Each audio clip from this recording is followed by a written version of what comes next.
Merci. Et donc, pour clore cet échange, Madame Massad, qui n'avait pas donné son temps de parole à Monsieur Goldberg, ce que j'avais cru tout à l'heure, parce que par les 8 minutes, je me suis dit peut-être lui a-t-elle donné son temps de parole. Merci, Monsieur le Président, de bien vouloir m'accorder un temps de parole sur cette séance et remercier si effectivement, vous avez peut-être pu considérer que l'Ariège n'était pas l'un des territoires les plus sensibles aux problématiques d'aide au logement ou des allocations de logement. Sachez toutefois que ça intéresse l'ensemble des Ariégeoises et des Ariégeois.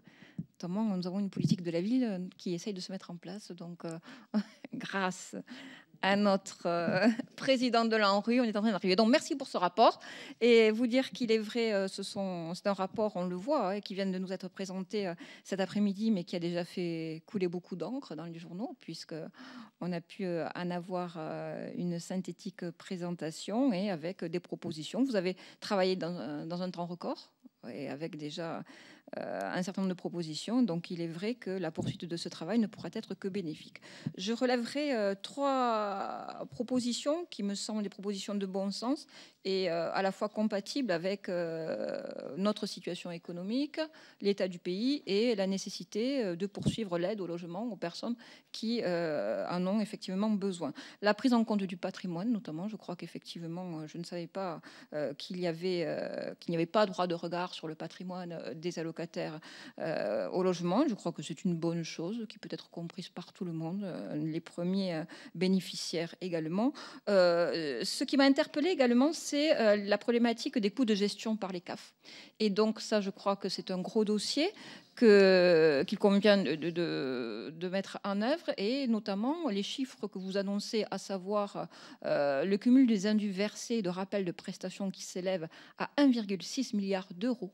C'est énorme. Donc, effectivement, je ne sais pas si les propositions que vous faites seront suffisantes pour le lissage, mais c'est déjà un bon début. Mais je crois que là-dessus, il y a des possibilités d'avancer. Également, moi, concernant les propositions que vous faites pour les appels étudiantes, je les partage totalement, parce que je crois qu'à un moment donné, la solidarité parentale aussi ne doit pas s'exonérer. Et effectivement, il ne faut pas mettre en danger l'indépendance des étudiants, mais je crois qu'à un moment donné, il faut aussi savoir, on a des solidarités en amont, en aval, dans les familles qui doivent être mises en œuvre, et aujourd'hui plus qu'hier. Juste une question, il y avait un rapport de l'IGAS qui avait proposé de rattacher les étudiants au foyer fiscal des parents.